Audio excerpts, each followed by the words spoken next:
Hello, Steve here from Coldstone Butchers and welcome to my kitchen.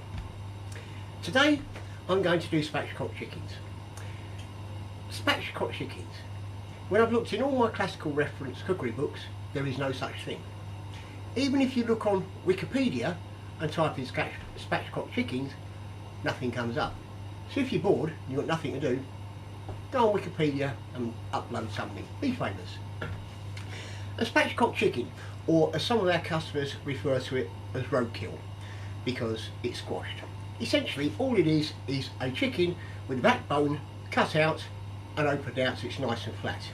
Now there are hundreds and only hundreds of videos on spatchcock chickens, but for some reason no one does it like I do. So I'm going to do a spatchcock chicken, and I'm going to do a jerk one and a Moroccan one because I'm bored. And for a spatchcock chicken you will need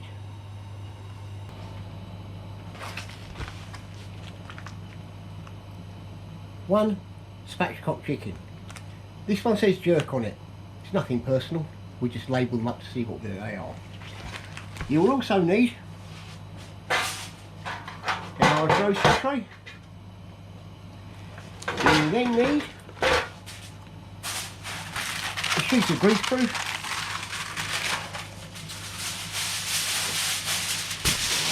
a sheet of tinfoil,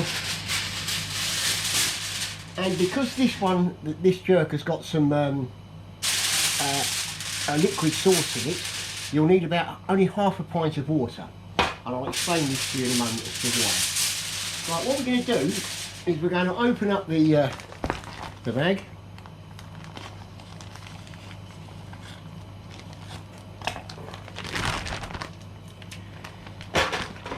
Take the chicken out and pop it into the tray. Now I'm going to pour off what sauce is in the bag, and then what I'm going to do is, with the half pint of water, pour it into the bag and wash off any sauce that's on the tray. Got pretty much all of that. Give the bag a little shake, and I'm going to pour it into the tray, but I'm not going to pour it over the chicken. I'm going to pour it around the edge, because there's the sauce on the chicken. I want to leave that there because that will flavour the chicken. What you can do is get yourself a knife and score the chicken. This will allow the flavour to seep in.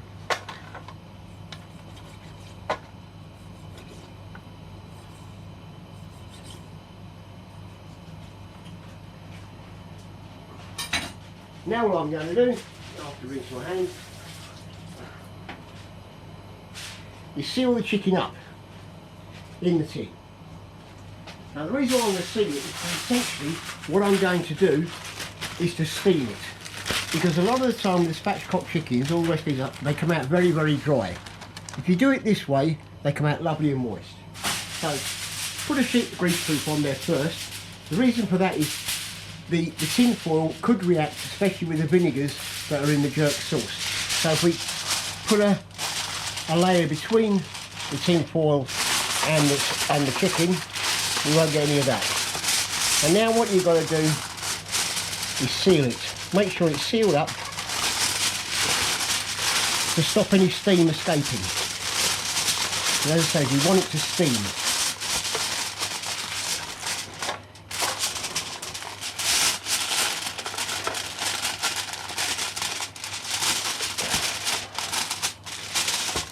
Okay, that's nicely sealed.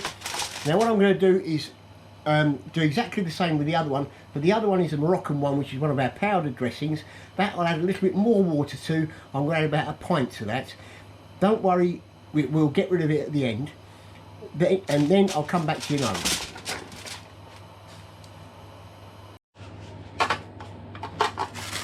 Okay, here's the Moroccan one. Again, I've stored it, put a little bit more water in there. Again, cover it up with the greaseproof. Then the tin foil.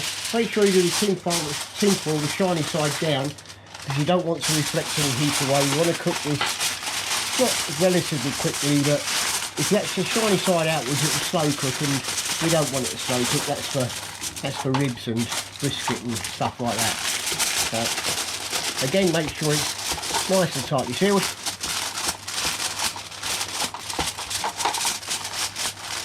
Okay, I've preheated my oven to, what have I preheated it to?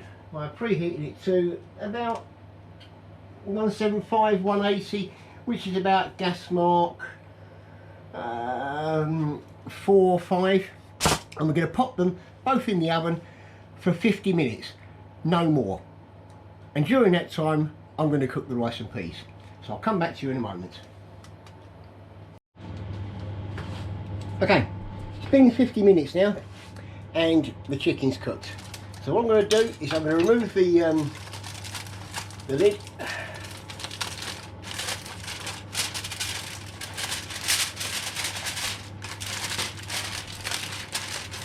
Get the greaseproof away because I'm going to need the tin foil.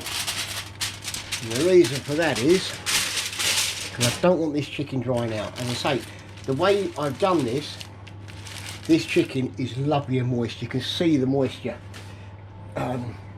in that chicken. It's definitely not dry. So what I'm going to do now is I'm going to transfer the chicken carefully onto the tin foil. Then I'm going to wrap the chicken up to keep the steam in.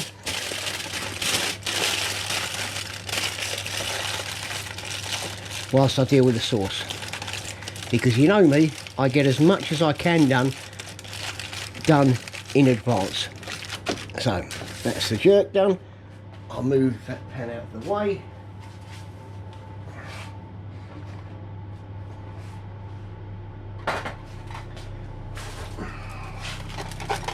Here is the Moroccan one.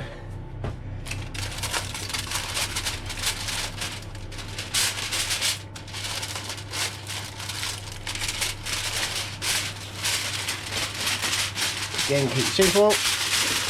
Move that. Get a shot of that. Oh, the smell of that is beautiful.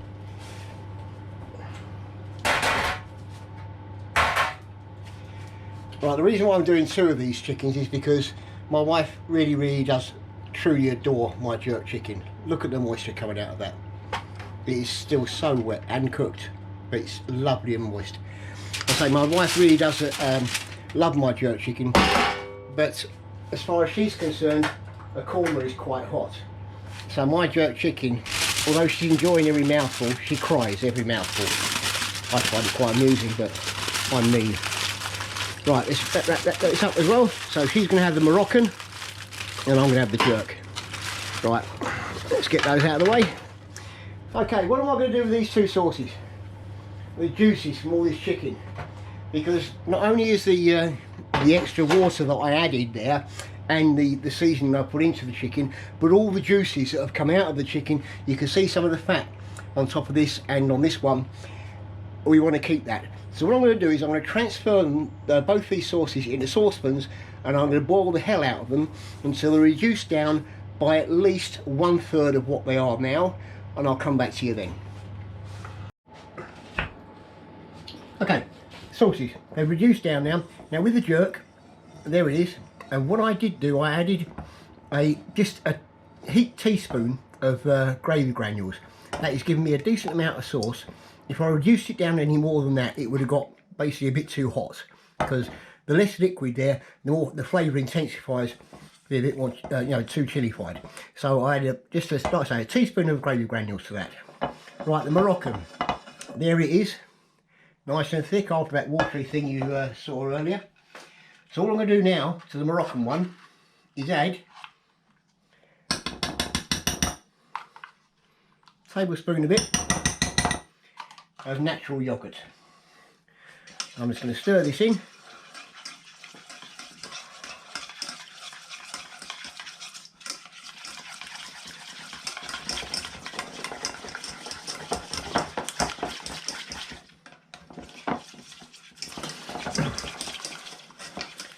And there we have now everything ready to go for service.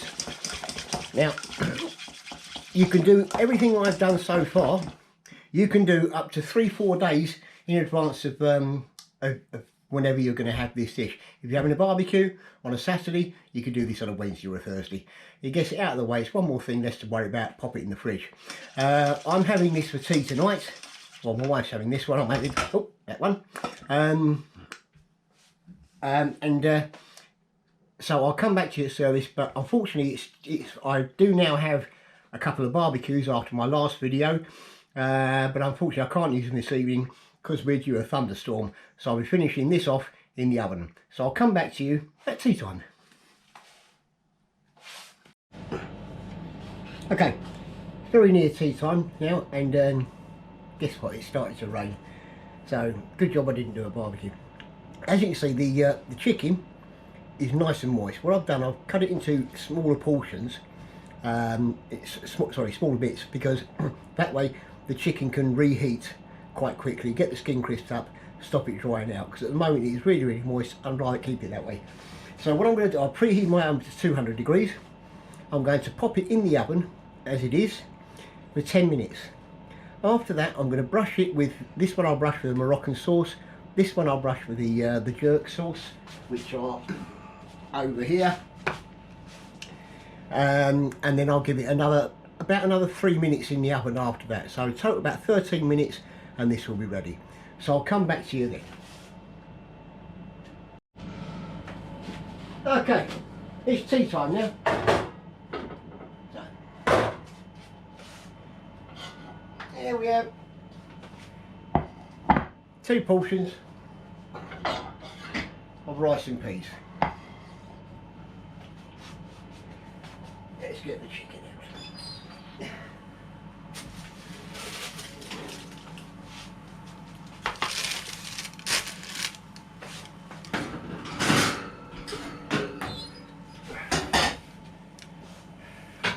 Now, I know this has been a lot of faffing about, but I promise you, once you've done a spatchcock chicken like this, you'll never not do it like this again.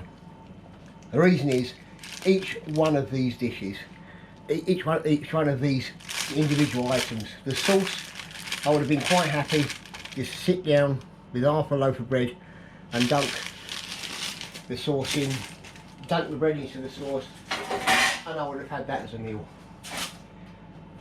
The jerk chicken, well, my jerk chicken is good. This Moroccan chicken is lovely. There is no heat to it at all. It's all the aromatic herbs, but no spiciness. So even my wife should be happy with this. But just in case she isn't, I'll put a bit of planting on there. And a bit of planting on mine. Certainly a bit of coleslaw. And what I'm going to do is I'm just going to put a spoonful of the sauce over the rice,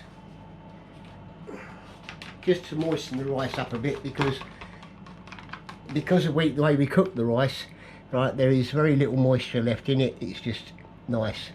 As for my rice and peas, one of my daughter's ex-boyfriend said to me after he tasted it, that is banging in it, whatever that means.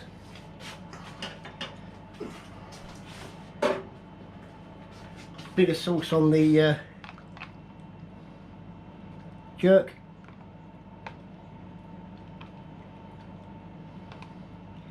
and there we have it.